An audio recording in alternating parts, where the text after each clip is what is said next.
Um milionário decide levar sua namorada para conhecer sua cidade natal no interior, mas nada o prepara para o devastador reencontro com sua ex-esposa, agora mãe de trigêmeos idênticos. O que ele descobre em seguida deixará todos em choque. Olá, espectador. Obrigado por estar aqui. Deixe um like e nos conte nos comentários o que achou da história e de qual cidade está nos assistindo agora. Vamos continuar com a história.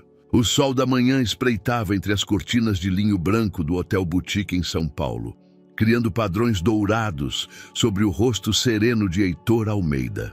Aos 55 anos, seus cabelos grisalhos brilhavam com distinção e seus olhos cor de avelã refletiam a determinação que o havia levado a construir um dos impérios imobiliários mais bem-sucedidos do país. Mas naquela manhã, enquanto observava Beatriz dormir placidamente ao seu lado, uma sensação estranha o tomava. Uma mistura de nostalgia e apreensão que não sentia havia anos. Beatriz Santos, de 28 anos, era uma arquiteta brilhante, cujo talento havia cativado não apenas sua mente empresarial, mas também seu coração endurecido por décadas de solidão. Seus cabelos castanhos caíam em ondas suaves sobre seus ombros nus, e sua respiração pausada contrastava com a agitação interna que Heitor experimentava. Estavam juntos há 2 anos, 2 anos em que ela havia conseguido o que parecia impossível: fazê-lo acreditar novamente no amor. O plano era simples, pelo menos na teoria. Naquele fim de semana, viajariam para Paraty, a pequena cidade no estado do Rio de Janeiro, onde Heitor havia nascido e crescido. Queria mostrar a Beatriz suas raízes, as tradições familiares que havia abandonado em sua busca pelo sucesso e talvez, apenas talvez, pedi-la em casamento na mesma praça onde seus avós se haviam conhecido 60 anos atrás. No bolso de sua jaqueta de linho repousava uma caixa de veludo azul que continha um anel de diamantes que pertencera à sua avó materna. Era uma relíquia de família que guardara por décadas, esperando o momento certo, a mulher certa. Beatriz representava tudo o que ele havia perdido a esperança de encontrar: inteligência, beleza, bondade e uma capacidade inata para ver além de sua fachada de empresário bem-sucedido. Mas Paraty também guardava fantasmas. Fazia 8 anos que não pisava naquela terra, desde que seu casamento com Laura terminara de maneira abrupta e dolorosa. Lembrava-se vividamente do dia em que encontrou a carta sobre a mesa da cozinha de sua casa na cidade, escrita com a letra elegante de sua esposa. Heitor, não posso mais continuar assim. Preciso de algo diferente, algo que você não pode me dar. Desejo-lhe o melhor. Laura. Nenhuma explicação, nenhuma conversa, nem mesmo uma despedida pessoal. Apenas o eco de 8 anos de casamento desvanecendo-se em poucas linhas frias. O divórcio fora rápido e silencioso. Laura havia desaparecido completamente de sua vida, recusando qualquer tentativa de comunicação, devolvendo sem abrir as cartas que ele enviava. Seus advogados haviam se encarregado de tudo, dividindo os bens com eficiência mecânica. Heitor submergira sua dor no trabalho, expandindo sua empresa com uma ferocidade que beirava a obsessão. Cada projeto concluído, cada edifício construído, cada milhão ganho era uma forma de demonstrar que podia seguir em frente sem ela. Beatriz mexeu-se levemente na cama, seus cílios escuros batendo antes de abrir os olhos. Seu sorriso matinal era como um raio de sol, capaz de dissipar as nuvens mais escuras de seu passado. Bom dia, meu amor, murmurou com voz rouca do sono, aproximando-se para beijar sua bochecha. Já está acordado? Pensei que depois da apresentação de ontem você estaria exausto. A apresentação havia sido um sucesso rotundo. Beatriz havia apresentado seus projetos para o novo complexo residencial que construiriam juntos. uma fusão perfeita de arquitetura moderna e elementos tradicionais brasileiros. Seus colegas haviam ficado impressionados, não apenas com seu talento, mas com a forma como ela e Heitor trabalhavam em perfeita sintonia, complementando-se profissional e pessoalmente. "Estou animado para a viagem", respondeu ele, embora sua voz não refletisse completamente a emoção que mencionava. "Tenho tantas coisas para te mostrar. A igreja onde fui batizado, a casa onde cresci, o mercado onde minha mãe comprava especiarias todas as quintas."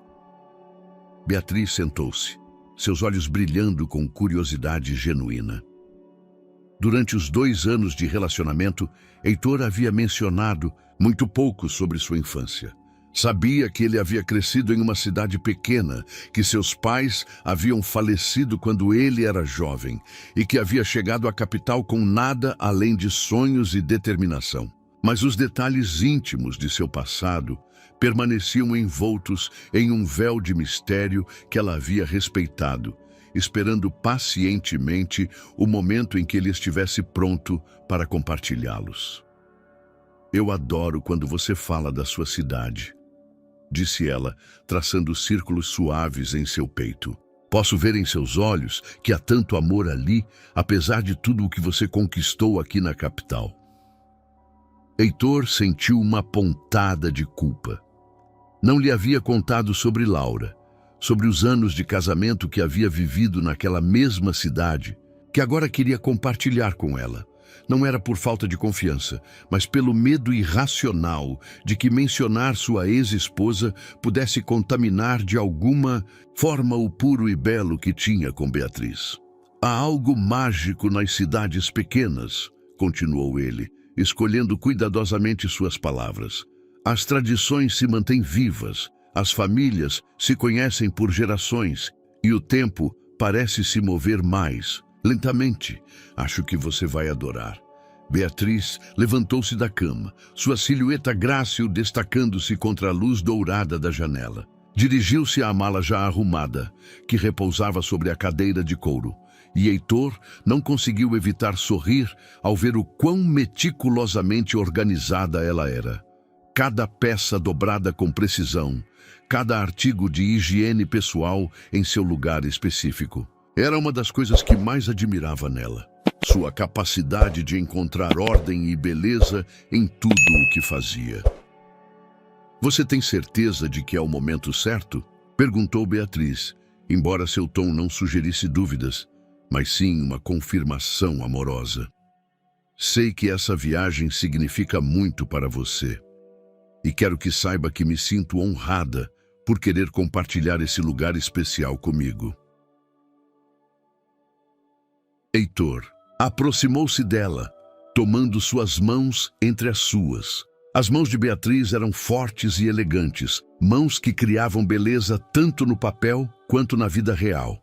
Naquele momento, enquanto contemplava seus olhos cheios de amor e confiança, sentiu que talvez fosse hora de deixar o passado para trás definitivamente. "É o momento perfeito", assegurou ele, e pela primeira vez naquela manhã, realmente acreditava. 1 hora depois, seu Mercedes-Benz preto deslizava pela rodovia em direção ao Rio de Janeiro, deixando para trás o burburinho de São Paulo. Beatriz havia insistido em dirigir a primeira metade da viagem, argumentando que Heitor precisava relaxar e desfrutar da paisagem. Enquanto ela navegava espertamente o trânsito matinal, ele observava pela janela como a metrópole gradualmente dava lugar a campos verdes e montanhas azuis no horizonte. O anel em seu bolso parecia pesar mais a cada quilômetro que se aproximavam de Paraty. Ele havia planejado pedi-la em casamento durante a festa da cidade no domingo à noite, em frente à fonte colonial, onde seus avós haviam selado seu compromisso décadas atrás. Seria perfeito, pensava ele, um círculo completo que conectaria seu passado com seu futuro. No entanto, uma pequena voz em seu interior sussurrava que nada em Paraty seria tão simples como imaginava. Depois de 8 anos de ausência, que segredos poderiam estar esperando-o nas ruas de pedra de sua infância? Que fantasmas do passado poderiam emergir para desafiar a felicidade que encontrara com Beatriz? Enquanto as montanhas se aproximavam e os primeiros cartazes anunciando Paraty apareciam na estrada, Heitor fechou os olhos e permitiu-se sonhar com um futuro onde o amor triunfava sobre todas as feridas do passado. Ele não sabia que em menos de 24 horas, aquele sonho se transformaria no pesadelo mais belo e complexo de sua vida. O aroma de incenso e flores de manacá flutuava no ar morno da tarde, quando o Mercedes preto cruzou o arco de pedra que marcava a entrada de Paraty. Beatriz abaixou o vidro, permitindo que os sons da cidade preenchessem o interior do veículo. O tilintar dos sinos da igreja, o murmúrio das conversas nos cantos e o eco distante de sambistas ensaiando para as festividades do fim de semana. "É lindo", suspirou Beatriz, seus olhos brilhando enquanto observava as casas coloniais pintadas em tons de ocre, rosa e azul celeste que se alinhavam ao longo das ruas de pedra. "Posso sentir a história em cada canto." Heitor sorriu, embora seu coração batesse forte. Cada fachada familiar despertava lembranças. A padaria onde comprava pães quentinhos antes de ir para a escola, a farmácia onde o Sr. Roberto lhe dera trabalho durante as férias de verão, a Casa Azul onde tivera seu primeiro amor adolescente. Mas também estava a Casa Amarela com janelas verdes onde levara Laura como recém-casados, cheio de esperanças e sonhos que haviam se desvanecido em como fumaça. "Minha avó sempre dizia que Paraty tinha alma própria", comentou Heitor, parando diante de um semáforo que piscava amarelo. "Dizia que a cidade decidia quem podia ficar e quem devia partir." Beatriz virou-se para ele, percebendo certa melancolia em sua voz. "Você acha que a cidade vai te deixar ficar dessa vez?" A pergunta o pegou de surpresa. Beatriz tinha uma intuição extraordinária, uma capacidade de perceber as emoções que ele tentava esconder. "Espero que sim", respondeu honestamente. "Faz muito tempo que não venho." Haviam reservado quartos no Hotel Porto Imperial, um edifício do século XVIII transformado em um refúgio íntimo para visitantes. O recepcionista, um homem mais velho com bigode grisalho e sorriso amável, reconheceu imediatamente Heitor. "Heitor, Almeida!" exclamou saindo de trás do balcão. "Meu Deus, quantos anos se passaram! Seu pai estaria muito orgulhoso de vê-lo, de tudo o que você conquistou." "Obrigado, Sr. Antônio", respondeu Heitor, aceitando o abraço caloroso. "Quero apresentar a Beatriz, minha namorada. Beatriz, o Sr. Antônio conhecia minha família desde que eu era criança." Beatriz estendeu a mão com graça, mas o Sr. Antônio a envolveu em um abraço paternal. "Qualquer mulher que faça Heitor sorrir como está fazendo agora é bem-vinda. Em nossa família, vocês vêm para as festas de Paraty?" "Sim, queremos que Beatriz conheça nossas tradições", explicou Heitor, registrando-se no hotel. "E talvez visitar alguns lugares especiais." O Sr. Antônio concordou compreensivamente, mas Heitor notou um brilho estranho em seus olhos. A cidade mudou muito desde sua última visita. Algumas coisas voltaram, outras se foram para sempre. Depois de se instalarem em seus quartos, Beatriz insistiu em explorar a cidade antes do jantar. Caminharam de mãos dadas pelas ruas de pedra, parando em cada canto que Heitor lembrava. Ele contou histórias de sua infância, as travessuras com seus primos, os verões intermináveis jogando futebol na praça, as noites de serenata sob os balcões coloniais.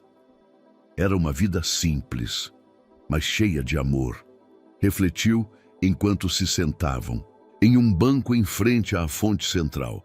Meus pais trabalhavam duro, mas sempre havia tempo para a família, para as tradições.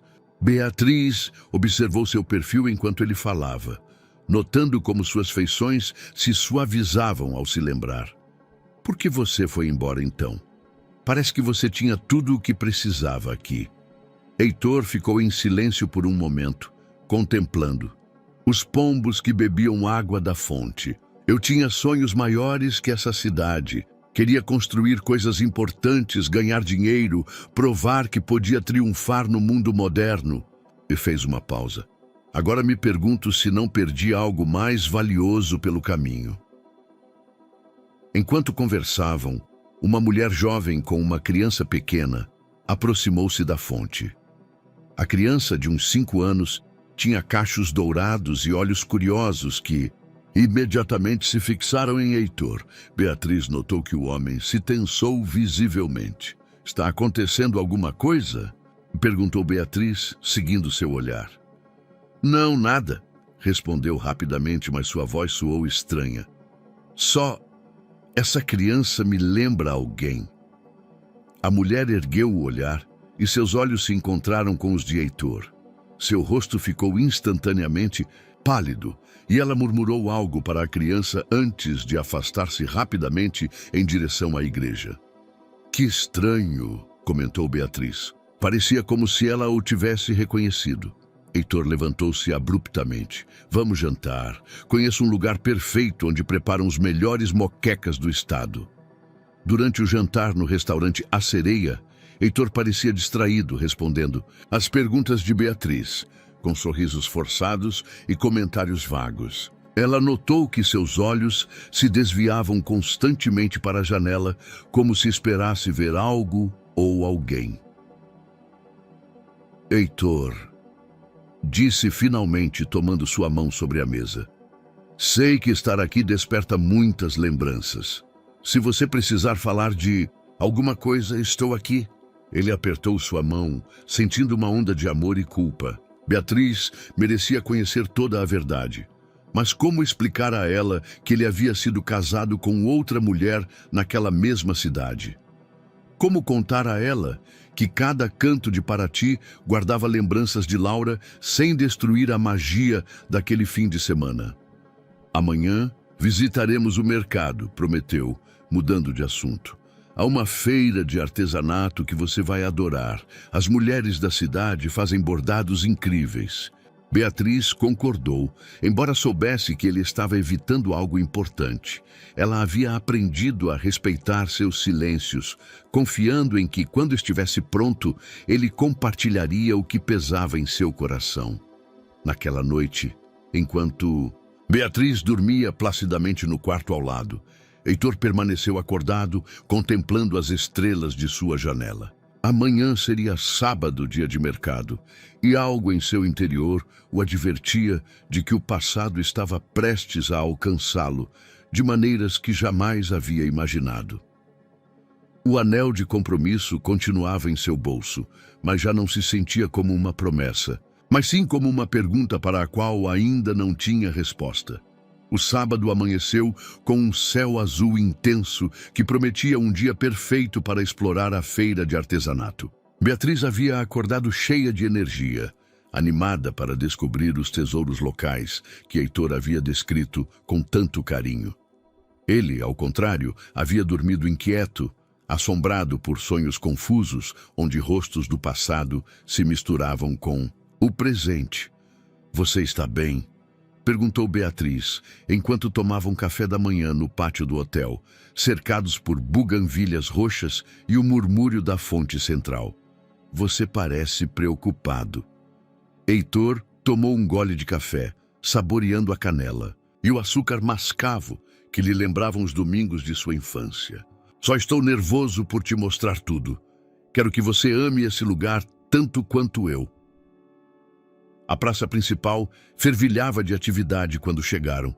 Dezenas de barracas coloridas se estendiam sob toldos de lona, exibindo rendas bordadas, cerâmicas pintadas à mão, brinquedos de madeira talhada e joias de prata. O ar impregnava-se de aromas misturados, acarajés recém-fritos, milho assado e o incenso que os vendedores queimavam para atrair boa sorte. Beatriz parou em cada barraca, admirando o artesanato com olhos de arquiteta, apreciando os detalhes e a técnica. Conversava com as vendedoras em seu português fluente, perguntando sobre os processos de elaboração e as histórias por trás de cada peça. Heitor a observava com orgulho, vendo como sua presença iluminava cada lugar que visitava. "Olha esses bordados!" exclamou Beatriz, aproximando-se de uma barraca onde uma mulher de meia idade vendia vestidos decorados com flores vibrantes. "São extraordinários! A precisão dos pontos, a combinação de cores." Heitor aproximou-se, mas quando viu a vendedora, seu mundo parou. Era Laura. Seus cabelos negros agora tinham mechas grisalhas e seu rosto mostrava as linhas que os anos e as preocupações deixam, mas seus olhos cor-de-mel eram inconfundíveis. Ela ergueu o olhar naquele momento e o reconhecimento mútuo foi instantâneo. "Heitor", murmurou Laura, sua voz apenas um sussurro. Por um momento, nenhum dos dois conseguiu se mover. 8 anos de perguntas sem resposta, de dor não processada, de vidas separadas, convergiam naquele instante sob o sol da feira. Beatriz, alheia à tensão, continuava examinando os bordados.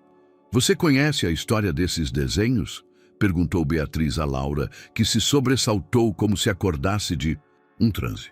"Sim, sim, claro", respondeu Laura, sua voz tremendo levemente. "São padrões tradicionais da região. Cada flor tem um significado especial." Heitor observou como Laura interagia com Beatriz, percebendo que ela evitava olhá-lo diretamente. Suas mãos, que ele lembrava suaves e cuidadas, agora mostravam as marcas do trabalho manual. Havia algo diferente nela, uma serenidade que ele não lembrava de seu casamento. "Mamãe!" gritou uma voz infantil de trás da barraca. O coração de Heitor parou quando ele viu aparecer não uma, mas 3 crianças idênticas. Gêmeos de aproximadamente 7 anos, com o mesmo cabelo castanho de Laura, mas com traços que o fizeram cambalear. Os mesmos olhos cor de avelã que ele via no espelho todas as manhãs. O mesmo sorriso torto, a mesma covinha no queixo. "Mamãe, podemos ir brincar na fonte?" perguntou uma das crianças, alheia à comoção que causava sua presença. Laura ficou ainda mais pálida. Se isso era possível. "Esperem aqui, crianças. Mamãe está atendendo os clientes." Beatriz, que havia estado observando a interação, notou a tensão palpável. "São seus filhos?" perguntou inocentemente. "São lindos. Que idade eles têm?" 7 anos, respondeu Laura, começando a recolher seus produtos nervosamente. "Desculpem, mas tenho que fechar mais cedo hoje." Heitor finalmente encontrou sua voz. "Laura!" Ela parou, seus olhos encontrando os dele pela primeira vez. Neles viu medo, culpa e algo que ele não conseguiu identificar. As crianças, sentindo a atmosfera estranha, aproximaram-se mais de sua mãe. "Vocês se conhecem?" perguntou Beatriz, olhando entre os dois. "Somos..." começou Heitor, mas Laura o interrompeu. "Velhos conhecidos", disse rapidamente. Heitor foi embora da cidade há muitos anos.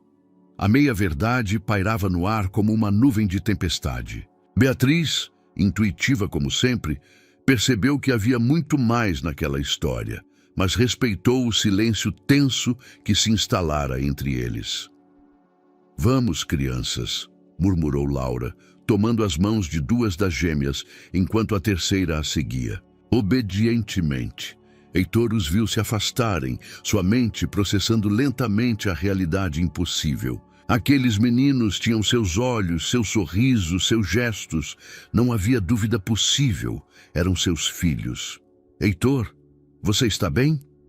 A voz de Beatriz parecia chegar de muito longe, como se falasse através de um túnel. Ele permanecia imóvel, no meio da feira, olhando fixamente para o lugar onde Laura e as crianças haviam desaparecido entre a multidão. Preciso sentar, murmurou ele, dirigindo-se a um banco próximo com passos vacilantes. Sua mente era um turbilhão de pensamentos. Impossíveis, 7 anos, as crianças tinham 7 anos. Isso significava que Laura estava grávida quando o deixou. Por que não lhe havia dito? Por que havia guardado aquele segredo por tanto tempo? Beatriz sentou-se ao seu lado, tomando sua mão fria entre as suas. Heitor, você está me assustando. Quem era aquela mulher? Claramente a história entre vocês. Ele olhou para ela, vendo a preocupação genuína em seus olhos escuros. Beatriz merecia a verdade, mas como explicar a ela que acabara de descobrir que tinha 3 filhos dos quais nunca soube? Como contar sobre Laura sem destruir tudo o que haviam construído juntos? Era minha ex-esposa, confessou finalmente, as palavras saindo como uma exalação dolorosa. Laura, ficamos casados 8 anos, até que ela me deixou sem nenhuma explicação. Beatriz processou a informação em silêncio, seus dedos entrelaçados com os dele. E as crianças? Perguntou suavemente, embora já intuísse a resposta. Acho que são minhas. Sua voz se quebrou ao pronunciar aquelas palavras. Beatriz, eu não sabia. Ela nunca me disse que estava grávida. Nunca me disse nada. O silêncio se estendeu entre eles enquanto observavam as famílias passeando pela feira. Beatriz lutava contra uma mistura de emoções.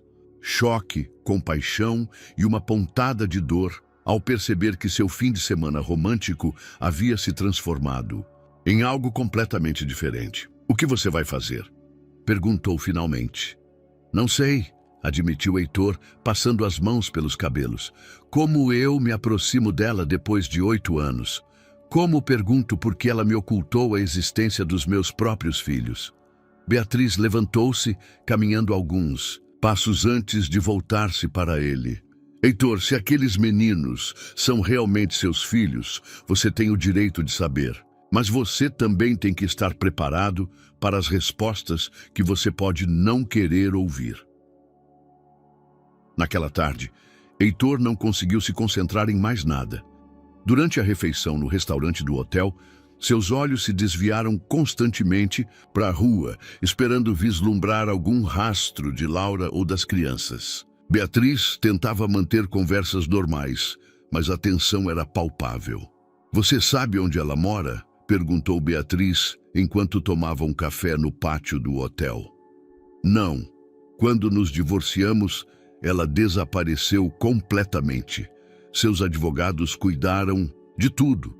Pensei que ela tivesse voltado para São Paulo, ou talvez para o exterior.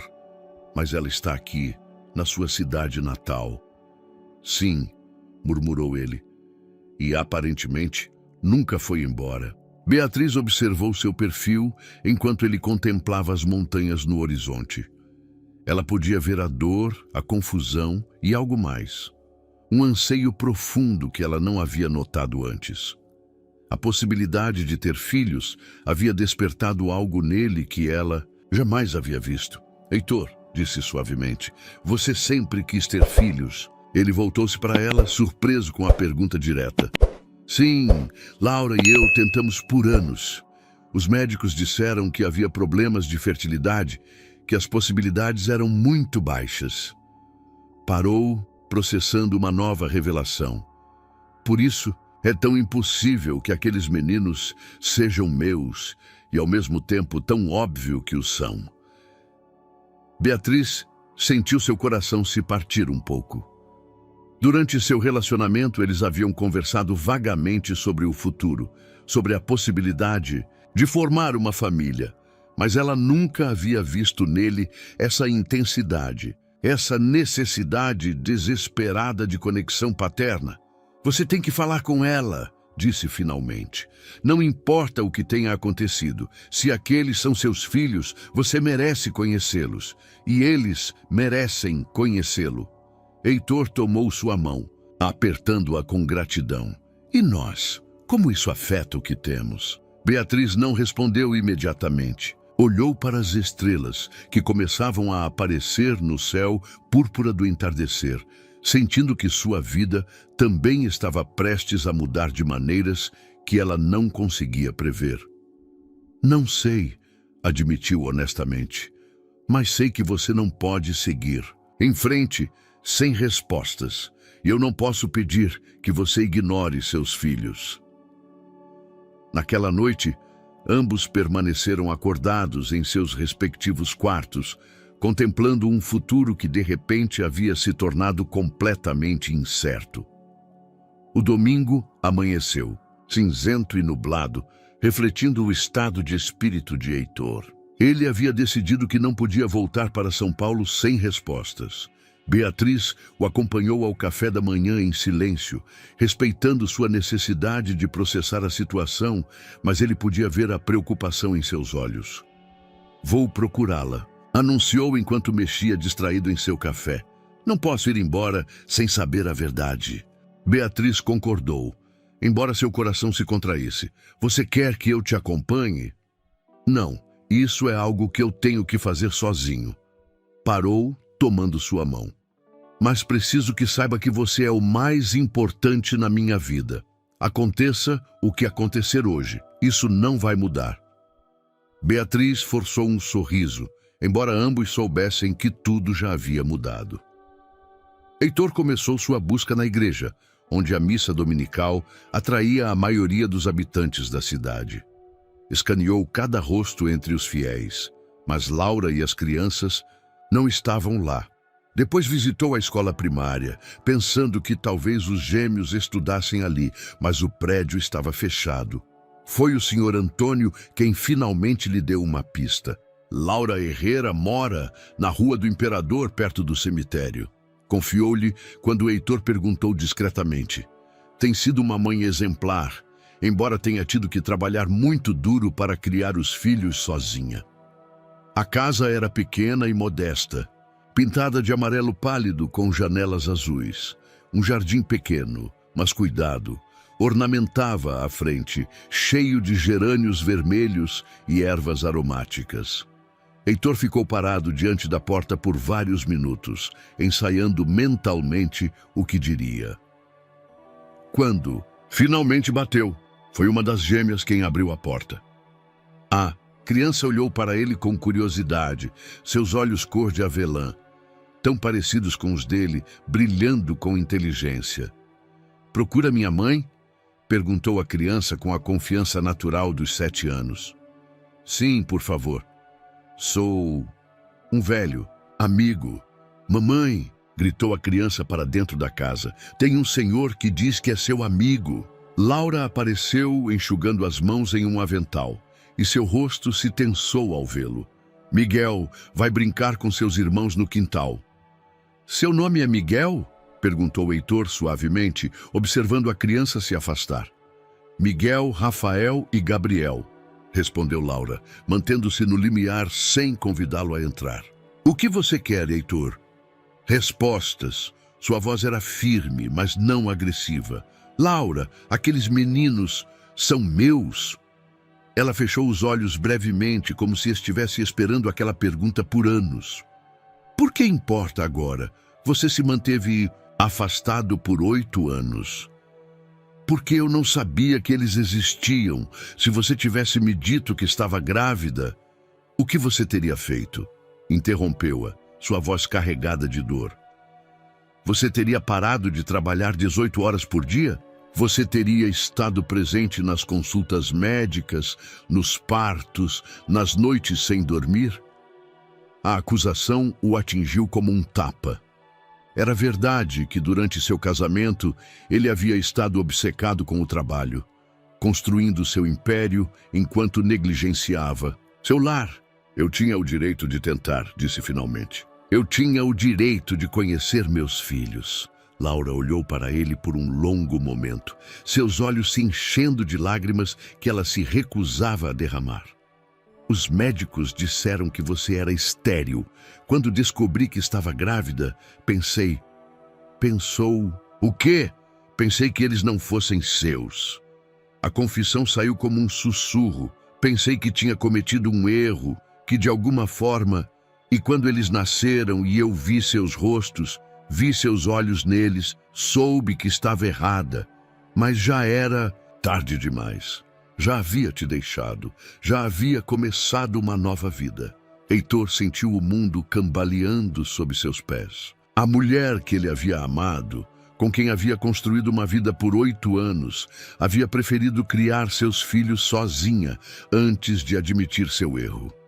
Laura, eu perdi 8 anos de suas vidas, 8 anos que nunca poderei recuperar. Eu sei, sussurrou ela, e esse peso tem me matado todos esses anos. Do quintal, chegavam as risadas das crianças brincando, vozes que carregavam seus genes, seu sangue, seu futuro. Heitor fechou os olhos, sentindo o peso de uma paternidade que havia chegado tarde demais. Posso conhecê-los?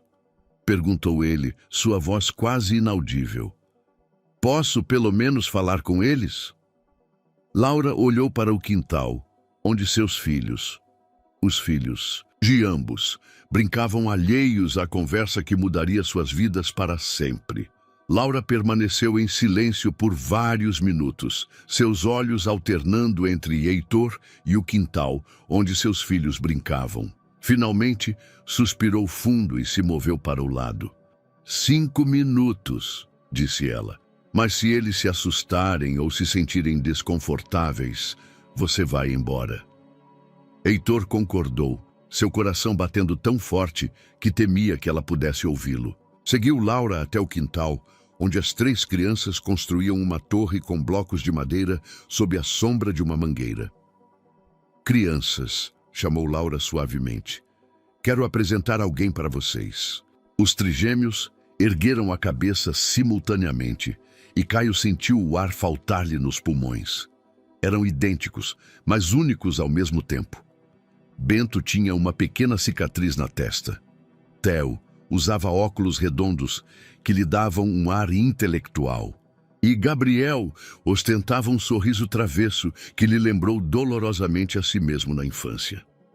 Este é Caio, continuou Isabela. Um amigo da mamãe de muito tempo atrás. De quando a senhora era jovem? Perguntou Gabriel com a curiosidade típica dos 7 anos. Isabela sorriu apesar da tensão. Sim, de quando eu era jovem. Caio se abaixou para ficar na altura das crianças. Olá, prazer em conhecê-los. Sua voz falhou ligeiramente ao pronunciar essas palavras. O senhor constrói casas? Perguntou Theo, empurrando os óculos para cima. A mamãe diz que tem pessoas que constroem casas muito altas na cidade. Sim, eu construo prédios, respondeu Caio, surpreso com a pergunta. Você gostaria de construir quando crescer? Theo assentiu entusiasmado. Quero fazer casas que não caiam quando tremer, como as dos japoneses. Caio olhou para Isabela, que observava a interação com uma mistura de ternura e apreensão. Ele é muito inteligente, murmurou. Os 3 são, respondeu ela com orgulho. Maternal. Bento quer ser professor como eu, Theo engenheiro, e Gabriel diz que quer ser explorador. Explorador? Perguntou Caio, virando-se para Gabriel. Sim, para encontrar tesouros perdidos e cidades antigas, explicou Gabriel, os olhos brilhando. Como o Indiana Jones, mas mexicano. Caio não pôde deixar de sorrir. Isso soa fantástico. Você já encontrou algum tesouro? Gabriel correu para a casa e voltou com uma caixa de sapatos cheia de tesouros. Pedras brilhantes, moedas antigas e uma ponta de flecha que havia encontrado perto do rio. A mamãe diz que os tesouros mais importantes não são de ouro, comentou Bento enquanto mostrava um desenho que havia feito de sua família. Ela diz que são as pessoas que você ama. Caio sentiu os olhos se encherem de lágrimas. Essas crianças, seus filhos, haviam crescido sem ele, mas carregavam tanta luz, tanta bondade. Isabela havia feito um trabalho extraordinário, criando-os sozinha. Sua mãe está certa, conseguiu dizer. Os tesouros mais valiosos são as pessoas especiais em nossas vidas. Theo olhou para ele com curiosidade. O senhor tem tesouros especiais? Caio olhou para Isabela, depois de volta para as crianças. Estou começando a descobrir que sim. Os 5 minutos se transformaram em meia hora. As crianças mostraram seus brinquedos, seus desenhos e contaram sobre a escola. Caio ouvia cada palavra como se fosse ouro, gravando cada gesto, cada sorriso em sua memória. Quando Isabela finalmente indicou que era hora de ele ir embora, as crianças protestaram. "O senhor pode vir amanhã?" perguntou Gabriel. "Queremos mostrar o nosso forte secreto na floresta." "Talvez", respondeu Caio, olhando para Isabela em busca de permissão. "Vamos ver", disse ela diplomaticamente. Enquanto caminhava de volta para o hotel, Caio sentiu que seu mundo havia mudado completamente. Ele já não era apenas um empresário bem-sucedido, ele era pai. Era pai de 3 crianças extraordinárias, que haviam vivido 7 anos sem conhecê-lo. Catarina o esperava no saguão do hotel, e um olhar para seu rosto lhe disse tudo o que ele precisava saber. Eram seus, afirmou mais do que perguntou. "Sim", respondeu Caio, sua voz carregada de emoção. "Catarina, eles são incríveis, são inteligentes, divertidos, bondosos." Ele parou, percebendo como suas palavras poderiam soar. Catarina assentiu lentamente, sentindo como seu coração se partia um pouco mais. Ela podia ver em seus olhos que ele já não era a única prioridade em sua vida. "O que vamos fazer agora?" perguntou suavemente. Caio a olhou, vendo a dor que ela tentava esconder, e percebeu que não tinha uma resposta que não machucasse alguém que ele amava. A segunda-feira de manhã chegou cedo demais. Catarina havia feito as malas em silêncio, movimentos precisos que contrastavam com o caos emocional que Caio percebia nela. Eles haviam planejado voltar para o Rio de Janeiro naquela tarde, mas agora tudo havia mudado. "Não posso ir embora", disse Caio enquanto tomavam café da manhã no pátio do hotel. "Ainda não." Catarina deixou sua xícara de café na mesa com mais força do que o necessário. "Eu sei, mas também não posso ficar aqui vendo você se apaixonar por uma vida que não inclui o nosso futuro." Suas palavras cortaram fundo. "Catarina, por favor, preciso de tempo para processar isso, para entender o que significa ser pai." "E nós?" perguntou ela, seus olhos brilhando com lágrimas contidas. "E o anel que você anda carregando no bolso o fim de semana todo? E os planos que fizemos?" Caio tocou inconscientemente o bolso onde descansava o anel de noivado. "Esses planos não mudaram. Você continua sendo a mulher que eu amo. Mas agora você também ama essas crianças. E você deveria amá-las, Caio. São seus filhos. Mas eu não posso competir com isso e não deveria ter que fazer isso." Catarina se levantou, alisando seu vestido com gestos nervosos. "Vou voltar para a cidade. Quando você souber o que quer, o que realmente pode me oferecer, podemos conversar." "Catarina, espera." "Não." Sua voz era firme, mas não cruel. "Você precisa resolver isso primeiro, e eu preciso de espaço para decidir se posso fazer parte dessa nova realidade." Ele a viu se afastar em direção ao seu quarto para pegar suas malas e sentiu como se estivesse perdendo 2 vidas diferentes ao mesmo tempo. Uma hora depois, Caio estava novamente em frente à casa amarela de Isabela. Desta vez, ela o recebeu com menos hostilidade, como se tivesse tomado uma decisão durante a noite. "As crianças estão na escola", informou ela, convidando-o para entrar pela primeira vez. "Mas precisamos conversar antes que isso vá mais longe." A sala era pequena, mas aconchegante, cheia de fotografias dos trigêmeos em diferentes fases do crescimento. Caio parou em frente a uma foto onde os 3 crianças comemoravam um aniversário. seus sorrisos idênticos brilhando enquanto sopravam as velas. Perdi os primeiros passos deles, as primeiras palavras, os primeiros aniversários, murmurou. Ele, Caio, disse Isabela suavemente, preciso que você entenda algo. Essas crianças cresceram sem uma figura paterna. Elas aprenderam a confiar apenas em mim. Você não pode chegar e esperar que tudo mude da noite para o dia. Ela se sentou em frente a ele, suas mãos entrelaçadas. Além disso, há coisas que você precisa saber. Coisas sobre por que eu realmente fui embora. Que coisas? Isabela respirou fundo. Quando descobri que estava grávida, não apenas achei que não eram seus, eu também estava assustada. Assustada de que se eu te dissesse, você me obrigasse a abortar. O quê? Por que você pensaria isso? Porque você sempre falava de como os filhos iriam interferir nos nossos planos, na sua carreira. Você dizia que não estávamos prontos, que talvez nunca estaríamos. Seus olhos se encheram de lágrimas. Quando os médicos disseram que era impossível você ser o pai, vi uma saída. Uma maneira de proteger meus bebês. Caio sentiu o chão se abrir sob seus pés. Ele realmente havia dado essa impressão. Ele havia sido tão ambicioso, tão focado no sucesso, que havia feito sua própria esposa temer contar sobre sua gravidez? Isabela, eu nunca, jamais teria sugerido isso. Eu sei agora, disse ela, enxugando as lágrimas. Depois que eles nasceram, depois de criá-los, percebi que havia julgado mal, mas já era tarde demais para voltar atrás. Nunca é tarde demais, disse Caio, se aproximando dela. Podemos tentar ser uma família, podemos... Não.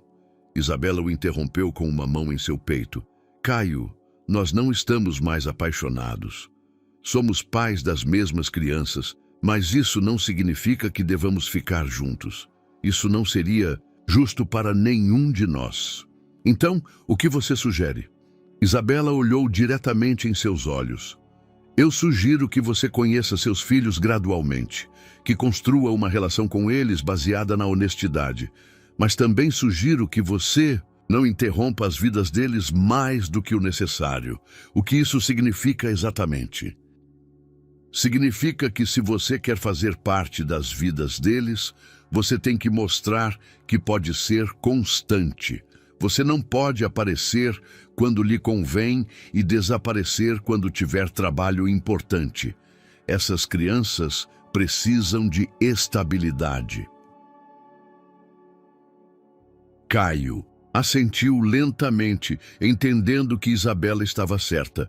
E minha namorada, Catarina? Isabela sorriu tristemente. Essa é uma decisão que só você pode tomar. Mas eu sugiro que você seja honesto com ela também.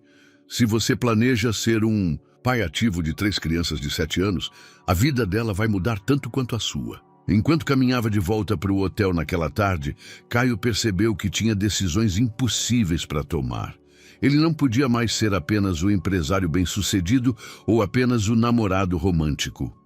Agora, ele tinha que descobrir como ser pai, e isso mudaria tudo para sempre. 3 semanas haviam se passado desde que Caio estendeu sua estadia em São Miguel das Flores. Ele havia transferido temporariamente seu escritório para o hotel, coordenando seus negócios à distância, enquanto tentava construir uma relação com seus filhos. Catarina havia voltado para o Rio de Janeiro sem ele, e suas conversas telefônicas haviam se tornado cada vez mais tensas e espaçadas. O tio Caio vem hoje? Perguntou Gabriel enquanto Isabela preparava o café da manhã. As crianças haviam começado a esperar ansiosamente as visitas diárias de seu pai, embora ainda não soubessem que era exatamente isso o que ele era. Provavelmente, respondeu Isabela, servindo ovos mexidos nos pratos. Mas lembrem-se que ele também tem trabalho importante. Bento ergueu a cabeça do seu caderno, onde desenhava prédios inspirado nas histórias que Caio lhe havia contado. Por que ele não pode ficar aqui para sempre? Ele poderia construir coisas bonitas na nossa cidade também. Isabela sentiu uma pontada no coração. As crianças estavam se apegando muito rápido e ela temia o que aconteceria quando Caio decidisse voltar à sua vida real. Caio chegou naquela manhã com uma proposta que havia estado considerando por dias. Ele encontrou Isabela lavando pratos na cozinha, enquanto as crianças se preparavam para ir à escola. "Quero financiar melhorias na escola", anunciou sem rodeios. Nova tecnologia, livros, talvez um laboratório de ciências. Isabela se virou para ele, secando as mãos. "Por quê?" "Porque meus filhos estudam lá. Porque eu quero que eles tenham as melhores oportunidades possíveis." "Caio, você não pode comprar seu lugar nas vidas deles." "Não é isso", insistiu ele. "É que eu quero fazer algo bom por essa comunidade. Algo que dure mais do que minha presença aqui." Isabela o estudou por um momento. Ela podia ver a sinceridade em seus olhos, mas também o desespero de um homem que não sabia como ser pai. "Você falou com Catarina?" perguntou, mudando de assunto. O rosto de Caio escureceu. "Cada vez menos. Ela me disse que quando eu estiver pronto para uma conversa real sobre o nosso futuro, eu a ligo. Mas como posso tomar essa decisão quando nem sei que tipo de pai eu posso ser?" "Talvez essa seja exatamente a conversa que você precisa ter com ela." Naquela tarde, depois que as crianças voltaram da escola, Caio as levou ao parque. Theo havia trazido um livro sobre arquitetura sustentável que havia encontrado na biblioteca e bombardeou seu pai com perguntas técnicas que o encheram de orgulho. "Sabe o que, pai?" disse Gabriel de repente, usando a palavra que havia começado a usar naturalmente nas últimas semanas. Caio sentiu o coração parar. As crianças haviam começado a chamá-lo de pai, sem que ninguém lhes dissesse, como se fosse a coisa mais natural do mundo. "O que, campeão?" "Ti. A mamãe chora às vezes à noite.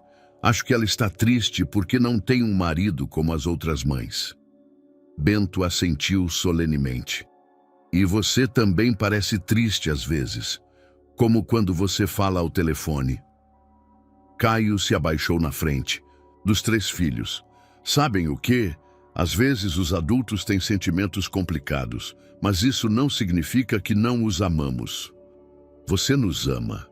perguntou Theo diretamente, seus óculos embaçando ligeiramente. "Com todo o meu coração", respondeu Caio sem hesitar. "Mais do que eu imaginava possível." "Então, por que você não pode ficar?" insistiu Gabriel.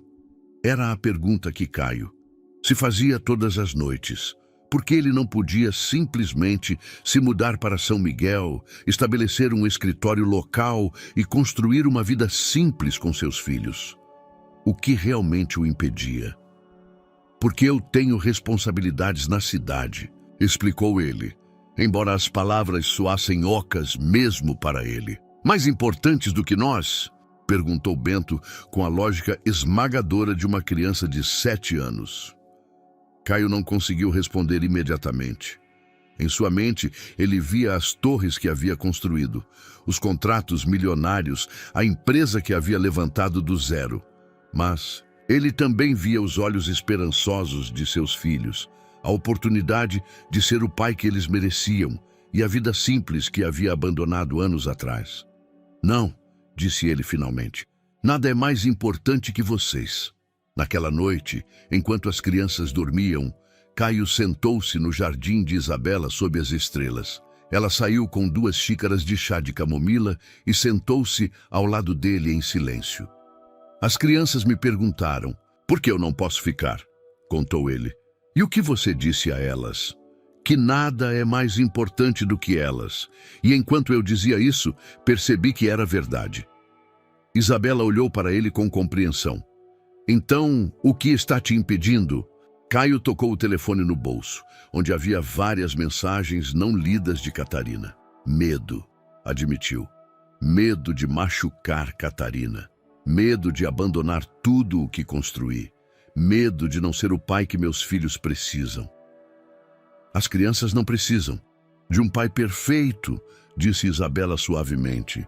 Elas precisam de um pai presente. A diferença é enorme. Sob o céu estrelado de São Miguel das Flores, Caio começou a entender que talvez fosse hora de redefinir completamente o que significava sucesso em sua vida. A ligação chegou numa terça-feira de manhã, enquanto Caio ajudava Theo com um projeto escolar sobre cidades sustentáveis. Seu telefone vibrou insistentemente, até que ele finalmente atendeu, vendo o nome de seu sócio principal na tela. Caio, você precisa voltar agora. A voz de Roberto soou tensa. O projeto de Santa Teresa está em crise. Os investidores estão ameaçando se retirar se você não aparecer pessoalmente para as reuniões desta semana. Caio sentiu que o mundo familiar e aconchegante que havia construído em São Miguel estava se desmoronando. O projeto de Santa Teresa representava 3 anos de trabalho e milhões de reais em investimento. Eles não conseguem lidar com as reuniões sem mim? Perguntou ele, observando como Theo coloria cuidadosamente um prédio verde. Eles pediram especificamente por você. Eles dizem que sua ausência os faz duvidar do seu compromisso com o projeto. Depois de desligar, Caio ficou imóvel, contemplando a decisão que teria que tomar. Theo ergueu a cabeça do seu desenho. Você tem que ir embora, pai. A simplicidade da pergunta o desarmou completamente. Talvez por alguns dias, mas você vai voltar. Sim, campeão, eu sempre vou voltar. Naquela tarde, Caio se encontrou com Isabela para explicar a situação. Ela ouviu em silêncio enquanto ele descrevia a crise empresarial, mas sua expressão endureceu gradualmente. É exatamente o que eu temia, disse ela finalmente. Caio, você não pode construir uma relação com seus filhos em meio período. Eles precisam de constância, não de promessas de voltar. É só uma semana, talvez 2. E depois, outra crise, outro projeto urgente? Isabela se levantou, andando pela pequena sala. Meus filhos viveram sem pai por 7 anos. Eu não vou permitir que eles tenham um pai que aparece e desaparece de acordo com suas conveniências de negócios. Não é assim. Você não entende a pressão. Eu não entendo a pressão. Isabela se voltou para ele, seus olhos brilhando com raiva contida. Eu criei 3 filhos sozinha, trabalhei em dobro para sustentá-los, fui mãe e pai ao mesmo tempo. Não me fale de pressão. Caio percebeu que havia cometido um erro terrível com suas palavras. Isabela, me desculpe, eu não quis. Vá para a sua reunião, disse ela, sua voz fria. Mas quando você voltar, se voltar, será com uma decisão clara sobre que tipo de pai você quer ser, porque eu não vou permitir que você machuque meus filhos com suas indecisões. Naquela noite, enquanto fazia a mala no hotel, Caio recebeu uma videochamada de Catarina. Seu rosto apareceu na tela, mais magro do que ele se lembrava, com olheiras que revelavam noites de insônia. Eu ouvi dizer que você finalmente vai voltar, disse ela sem rodeios. Como você soube? Roberto me ligou. Ele está preocupado com você, com a empresa. Catarina fez uma pausa. Eu também estou preocupada. Catarina, eu sei que estive ausente, mas... Caio, pare. Sua voz era firme, mas não cruel. Durante essas semanas, eu tenho pensado muito sobre nós, sobre o que eu quero na vida, sobre o que eu posso aceitar. Caio sentiu que se preparava para um golpe. Eu decidi que não posso competir com seus filhos e que não deveria ter que fazer isso. Se você vai ser pai dessas crianças, o que você deveria ser? Então você precisa de alguém que possa te acompanhar nessa jornada. Você pode... Não, eu não posso. Catarina balançou a cabeça. E eu não quero. Caio, Eu queria formar minha própria família com você, não me tornar madrasta de crianças que já têm uma mãe que as ama. Isso não me faz uma pessoa ruim, apenas alguém que conhece seus limites. As palavras de Catarina cortaram fundo, porque ele reconhecia a honestidade brutal nelas. Ela tinha o direito de querer sua própria vida, sua própria família. Isso significa que quando você voltar para a cidade, vamos conversar pessoalmente. Vamos fechar este capítulo de nossas vidas de uma maneira digna, porque nós nos amamos o suficiente para não nos machucarmos mais. Depois que a chamada terminou, Caio sentou-se na beirada da cama, contemplando os restos da vida que ele conhecera. Em uma semana, ele havia perdido a mulher que amava e arriscado a relação com os filhos que havia ganhado. No dia seguinte, enquanto seu carro se afastava de São Miguel das Flores em direção ao Rio de Janeiro, ele viu pelo espelho retrovisor 3 crianças paradas na porta da escola, esperando por um pai que mais uma vez as havia decepcionado. Naquele momento, Caio entendeu que havia chegado ao ponto de ruptura de sua vida. Ele não podia mais continuar vivendo a meio em 2 mundos diferentes. Era hora de escolher quem ele realmente queria ser. As torres de cristal do Rio de Janeiro se erguiam diante de Caio como monumentos a uma vida que já não lhe pertencia completamente. Durante as 2 semanas seguintes, ele mergulhou nas reuniões de salvamento do projeto Santa Teresa com uma eficiência mecânica que impressionou seus sócios, mas que o deixava vazio por dentro. As noites eram as piores. Em seu apartamento, cercado de luxos que ele havia levado décadas para acumular, ele sentava-se em frente às fotografias que havia tirado secretamente de seus filhos durante sua estadia em São Miguel. Bento, concentrado em seus desenhos, Theo, explicando alguma teoria arquitetônica com gestos animados, Gabriel mostrando seus últimos tesouros encontrados. Catarina havia cumprido sua palavra. Eles se encontraram em um café neutro e a conversa foi dolorosa, mas necessária. Ela lhe devolveu as chaves de seu apartamento e alguns objetos pessoais que ele havia deixado em sua casa, e ele lhe entregou o anel de noivado. Espero que você encontre a felicidade que você merece, ela havia lhe dito, e Caio soube que ela era sincera.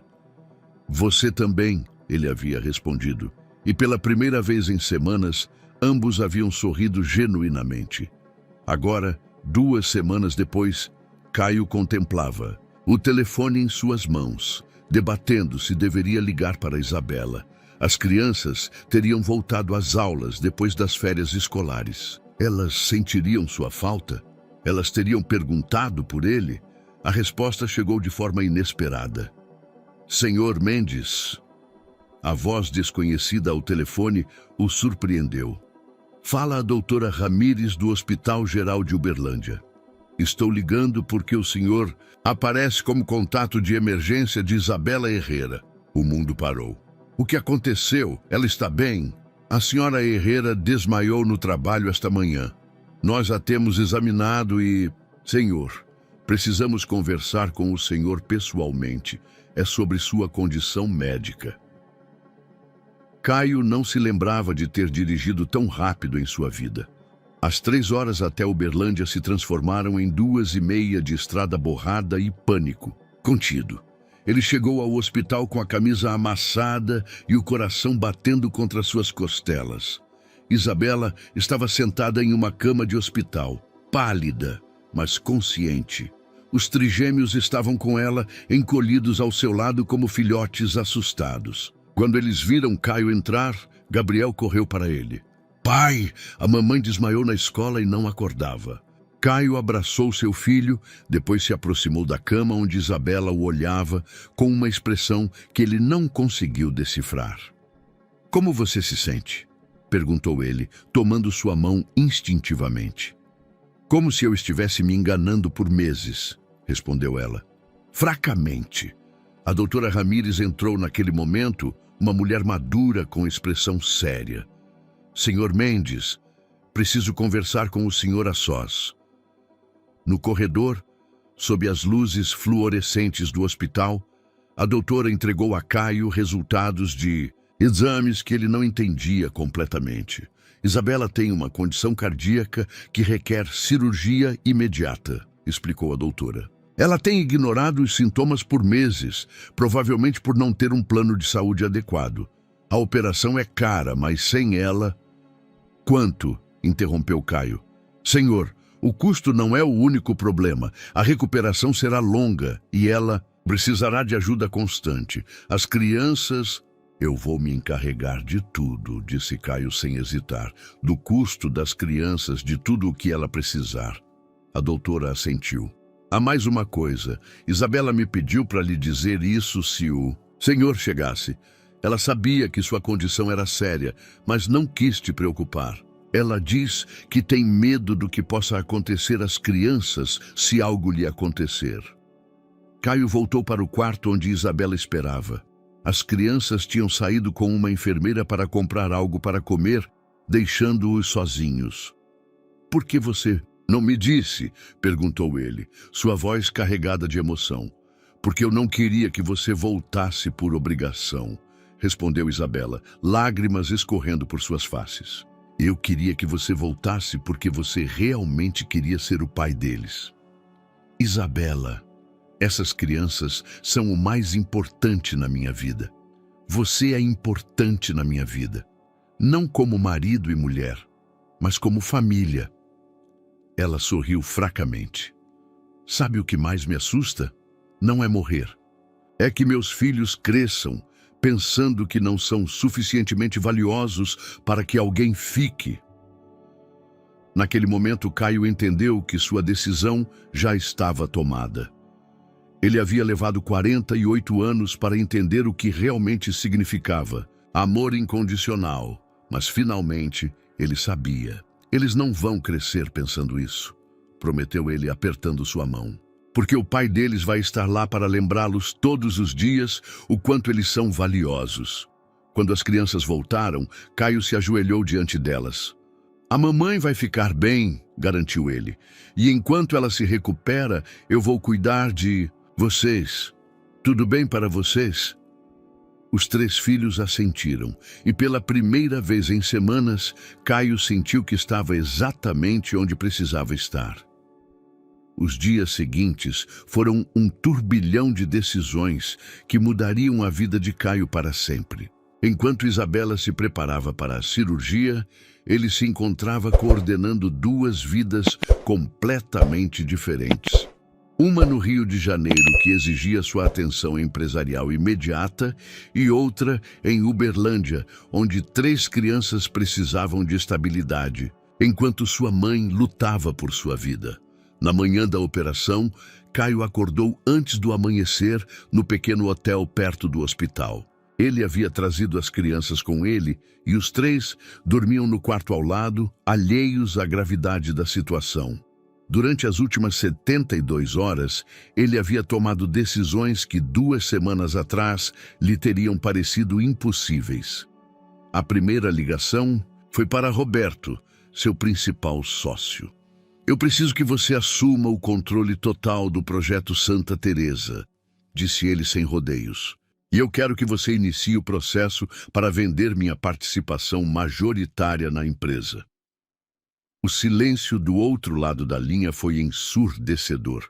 Caio, você está louco? Você sabe o que está dizendo? Eu sei exatamente o que estou dizendo. Eu construí algo lindo, Roberto, mas agora eu preciso construir algo mais importante. E o que você se supõe que vai fazer? Se tornar mais um cidadão de um povoado perdido? Caio olhou para o quarto onde seus filhos dormiam. Eu vou me tornar pai, em tempo integral. A segunda ligação foi mais difícil. Ele discou o número de seu contador pessoal. André, eu preciso liquidar a maioria dos meus investimentos. Eu quero estabelecer um fundo para a educação de 3 crianças, outro para despesas médicas de longo prazo e preciso de dinheiro para estabelecer um escritório de arquitetura sustentável em Minas Gerais.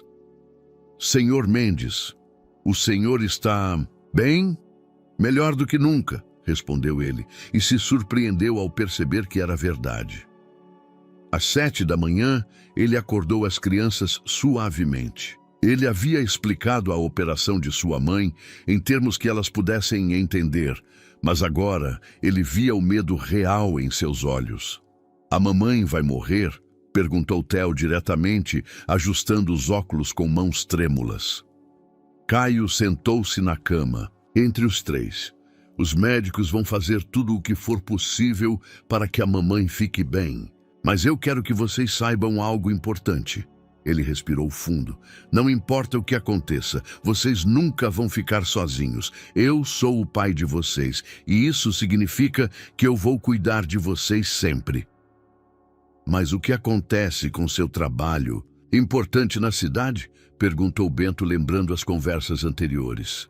"Eu decidi que meu trabalho mais importante está aqui, com vocês." Gabriel, o menor, mas o mais direto, olhou-o fixamente. "Isso significa que você não vai mais embora?" "Significa que São Miguel das Flores vai ser a minha casa, a nossa casa." A cirurgia durou 6 horas. Caio passou esse tempo na sala de espera, jogando jogos com as crianças, contando histórias sobre sua infância e planejando mentalmente o futuro que ele queria construir com elas. Às 2 da tarde, quando as crianças finalmente dormiram nas cadeiras desconfortáveis do hospital, ele se permitiu chorar. Ele não chorava por medo, embora o tivesse.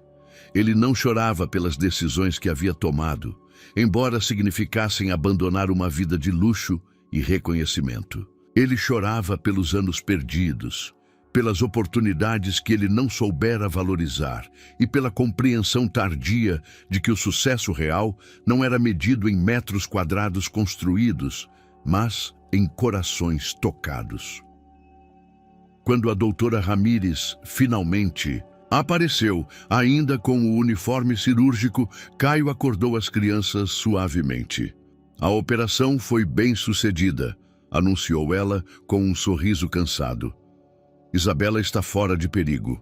A recuperação será longa, mas com os cuidados adequados, ela deve se recuperar completamente." As crianças gritaram de alegria e se abraçaram entre elas. Depois correram para Caio para incluí-lo em seu círculo de comemoração. Naquele momento, enquanto segurava seus 3 filhos e sentia suas lágrimas de alívio se misturando com as suas, Caio experimentou algo que ele nunca havia sentido em nenhuma apresentação empresarial de sucesso. A sensação de ter ganhado algo que realmente importava. Naquela noite, depois que as crianças dormiram e de passar um momento com Isabela na UTI, Caio saiu para o jardim do hospital. As estrelas brilhavam sobre Uberlândia com a mesma intensidade que ele se lembrava de sua infância em São Miguel das Flores. Ele tirou seu telefone e apagou todos os contatos comerciais, exceto os essenciais. Sua nova vida estava prestes a começar e pela primeira vez em décadas ele não tinha medo do futuro. Tinha algo muito mais poderoso, tinha propósito. No dia seguinte, enquanto Isabela abria os olhos pela primeira vez após a cirurgia e sorria fracamente ao ver seus filhos, e Antônio ao seu redor, ele soube que havia tomado a decisão certa. O empresário de sucesso havia encontrado seu projeto mais importante: ser o pai que seus filhos mereciam e o homem que ele mesmo havia procurado a vida toda. 6 meses após a operação de Isabela, São Miguel do Rio Doce havia adquirido um novo ritmo de vida que parecia especialmente projetado para a família que Antônio encontrara tardiamente. A Casa Amarela, com janelas azuis, agora tinha uma nova extensão. Um escritório de arquitetura onde Antônio trabalhava em projetos de desenvolvimento sustentável para comunidades rurais. E uma pequena oficina onde as crianças podiam fazer suas tarefas enquanto ele supervisionava. Isabela se recuperava lenta, mas constantemente. Os médicos ficaram impressionados com seu progresso, atribuindo-o não apenas ao tratamento médico de qualidade que Antônio havia financiado, mas também ao ambiente de tranquilidade e apoio que a cercava. Já não era apenas uma mãe solteira lutando contra o mundo. Agora tinha um companheiro na criação dos filhos, embora seu relacionamento tivesse evoluído para algo completamente novo e diferente. Como você chamaria o que somos? Perguntou Isabela numa tarde, enquanto observavam as crianças jogando futebol no quintal. Ela estava sentada em sua cadeira favorita, uma poltrona de balanço que Antônio havia comprado especificamente para sua recuperação, com uma manta de tricô feita pelas mulheres da vila sobre as pernas. Antônio, que revisava plantas para um projeto de habitação ecológica em uma comunidade próxima, levantou a olhar. Somos uma família, respondeu simplesmente. Não tradicional, mas real. Somos copais que se respeitam, se apoiam e amam os mesmos filhos extraordinários. Isabela sorriu. Durante esses meses, ela havia aprendido a ver Antônio não como um marido que havia perdido, mas como o pai que seus filhos haviam ganhado. Era uma versão completamente diferente do homem que conhecera em sua juventude, mais presente, mais paciente, mais consciente do que realmente importava. Você alguma vez sente saudade da sua vida anterior? Perguntou com genuína curiosidade. Antônio fechou a pasta de plantas e se aproximou da janela. Davi estava ensinando aos irmãos uma nova técnica para chutar a bola, com a paciência de um mestre nato. Mateus havia projetado um gol mais eficiente, usando princípios de engenharia que aprendera em seus livros. Rafael havia transformado o jogo numa aventura de exploradores, em busca do tesouro dourado. Às vezes, sinto falta da adrenalina dos grandes projetos, admitiu. Mas então vejo Rafael explicando ao seu João sobre suas últimas descobertas arqueológicas no jardim, ou escuto Mateus corrigir o professor de matemática porque encontrou uma maneira mais eficiente de resolver um problema, ou vejo Davi ajudando as crianças menores na escola e percebo que estou construindo algo muito mais importante que qualquer prédio. A transformação de Antônio havia sido evidente para toda a vila. Ele havia financiado discretamente a renovação da escola, incluindo um laboratório de ciências que era o orgulho de Mateus, uma nova biblioteca que Davi visitava religiosamente e um pequeno museu onde Rafael havia conseguido que exibissem alguns de seus achados históricos mais interessantes. Mas além das contribuições materiais, os habitantes de São Miguel do Rio Doce haviam sido testemunhas de algo mais profundo, o retorno de um de seus filhos, não como o empresário de sucesso que partira, mas como o homem que havia aprendido a valorizar as coisas simples da vida. Pai, gritou Mateus do quintal, você pode vir ver isso? Eu projetei uma maneira de fazer o gol se montar e desmontar sozinho. Antônio olhou para Isabela, que fez um gesto divertido em direção à porta. Seu engenheiro precisa de você. Ao sair para o quintal, Antônio foi recebido por 3 vozes emocionadas, explicando simultaneamente os avanços da tarde. Rafael havia encontrado uma pedra que, definitivamente, era um fóssil de dinossauro. Davi havia escrito uma história sobre um arquiteto que construía casas para animais da floresta, e Mateus havia efetivamente projetado um mecanismo engenhoso para o gol. Sabe o quê?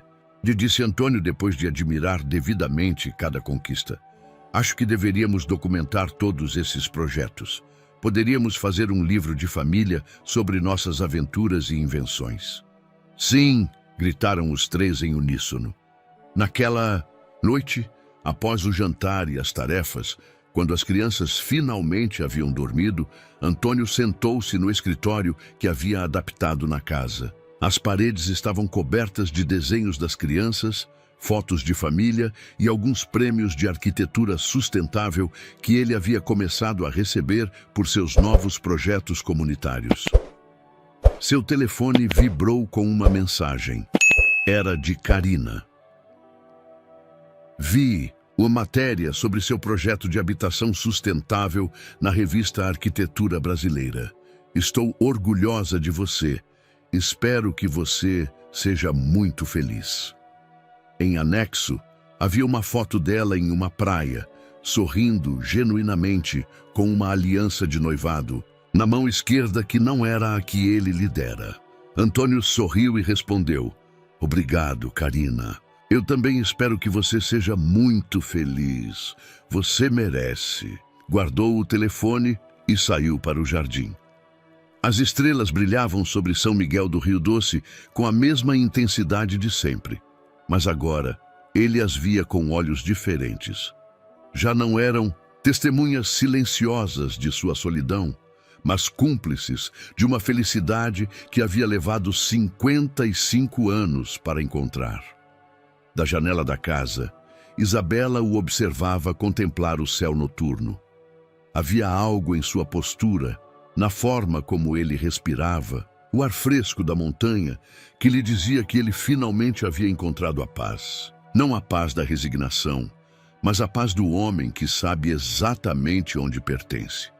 Obrigada, murmurou Isabela para as estrelas, dirigindo sua gratidão tanto ao céu quanto ao homem que havia retornado não apenas para ser pai de seus filhos, mas para ser parte de algo maior do que qualquer um deles havia imaginado possível. 1 ano após seu retorno definitivo a São Miguel do Rio Doce, Antônio acordou com o som familiar de 3 vozes sussurrando conspiratoriamente na cozinha. Era seu aniversário de 56 anos, embora ele tivesse perdido o costume de dar importância às datas. A vida havia se tornado uma celebração constante de pequenos momentos que antes ele havia ignorado. Surpresa! Gritaram os trigêmeos quando ele entrou na cozinha, apresentando-lhe um bolo levemente torto, mas decorado com amor.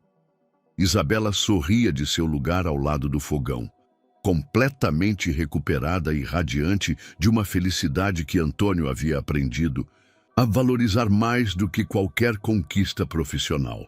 Vocês fizeram isso sozinhos? Perguntou, genuinamente impressionado com o esforço coordenado. Mateus calculou as medidas exatas, explicou Davi orgulhoso. Rafael encontrou as velas mais bonitas no mercado e eu escrevi a mensagem. O bolo tinha escrito em letras desiguais, mas cheias de carinho, para o melhor pai do mundo. Antônio sentiu os olhos se encherem de lágrimas, como lhe acontecia frequentemente desde que ele havia aprendido a viver com o coração aberto. É perfeito, murmurou, abraçando cada um de seus filhos.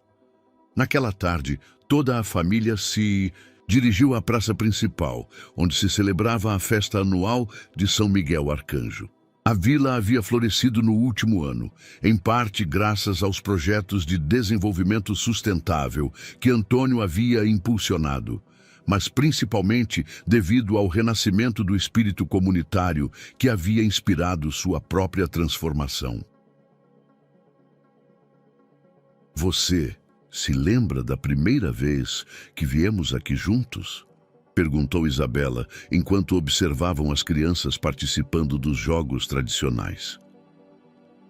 Parece que foi em outra vida, respondeu Antônio.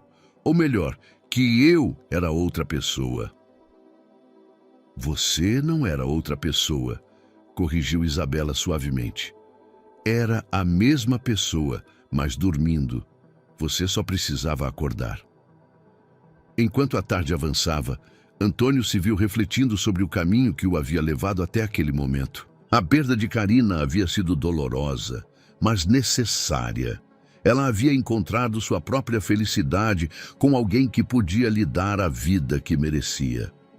Sua empresa havia sido vendida a Roberto, que a administrava com sucesso enquanto Antônio se tornara uma lenda, o empresário que havia deixado tudo por amor. Mas não havia sido por amor romântico, percebeu. Havia sido por amor familiar, por amor próprio, por amor a uma vida autêntica que o havia esperado por décadas. "Pai!" gritou Rafael do palco improvisado onde se realizavam as apresentações da vila. "Vem, queremos que você nos ajude com nossa apresentação." Os três meninos haviam preparado uma peça sobre a história de São Miguel do Rio Doce e queriam que Antônio narrasse a parte sobre os filhos da vila que partem, mas sempre voltam para casa. Enquanto subia ao palco e via os rostos expectantes dos habitantes da vila que o haviam aceitado de volta sem reservas, Antônio entendeu que havia completado um ciclo que havia começado há mais de 30 anos. Era uma vez, começou com voz clara, um jovem que acreditava que precisava ir muito longe para encontrar seu destino. Passou muitos anos construindo torres muito altas em cidades muito grandes, pensando que quanto mais alto construísse, mais perto estaria da felicidade. As crianças na plateia ouviam atentamente, incluindo seus próprios filhos, que conheciam a história, mas nunca se cansavam de ouvi-la.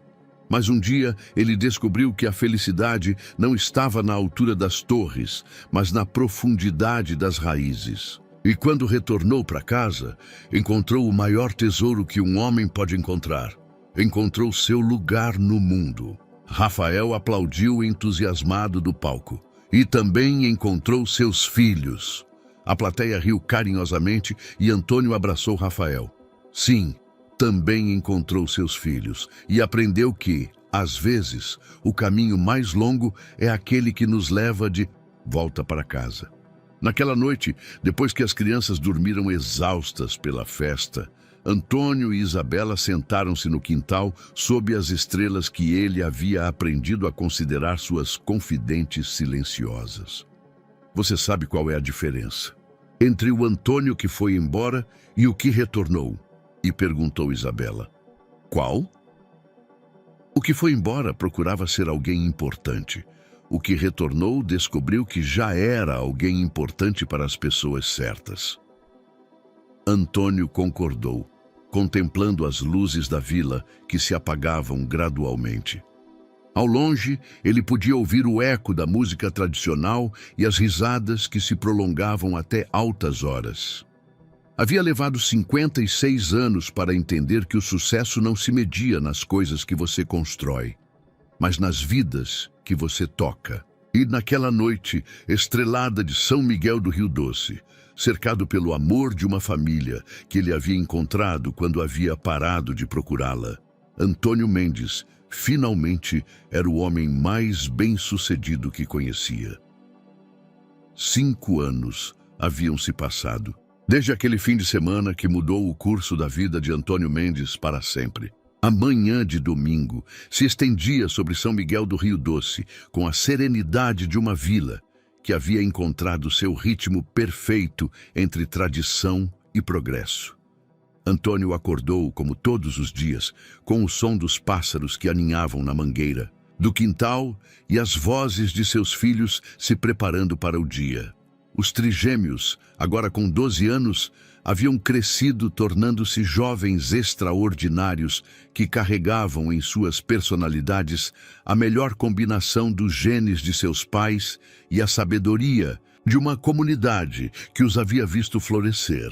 Davi havia desenvolvido um talento natural para o ensino e já ajudava as crianças menores na escola. Mateus havia ganhado uma bolsa nacional para estudar engenharia sustentável no ensino médio. E Rafael havia estabelecido oficialmente o primeiro Museu Arqueológico Juvenil da vila, com achados que, embora nem sempre historicamente significativos, haviam despertado em outras crianças a paixão pela história. Isabela havia retornado completamente à saúde, mais forte do que nunca, e havia aceitado a direção da nova escola secundária que o governo estadual havia construído em São Miguel, em parte graças às gestiones e ao financiamento que Antônio havia facilitado discretamente. Seu relacionamento havia evoluído para uma parceria linda e respeitosa que funcionava como a base sólida de que seus filhos precisavam. Prontos para a surpresa? Perguntou Antônio, enquanto a família tomava café da manhã no quintal que, agora, havia se expandido para incluir uma horta onde cultivavam suas próprias verduras e ervas aromáticas. Durante meses, ele havia estado trabalhando em segredo em um projeto especial, coordenando com arquitetos locais, artesãos da vila e as próprias crianças, sem que elas percebessem que estavam contribuindo para algo maior. Que surpresa! Perguntou Rafael, agora mais alto, mas com a mesma curiosidade insaciável de sempre. Vocês vão ter que vir comigo até o terreno perto da escola. A caminhada familiar até o local havia se tornado uma tradição aos domingos. Antônio havia comprado o terreno baldio que ficava ao lado da escola com a intenção de criar algo especial, mas havia levado anos para encontrar a inspiração correta. Quando chegaram ao local, as crianças ficaram sem palavras. No centro do terreno, erguia-se uma estrutura linda e funcional, um centro comunitário projetado especificamente para jovens, com biblioteca, laboratórios, oficinas de arte e espaços para que as crianças da vila pudessem desenvolver seus talentos e paixões. Pai, murmurou Mateus, é incrível, mas como?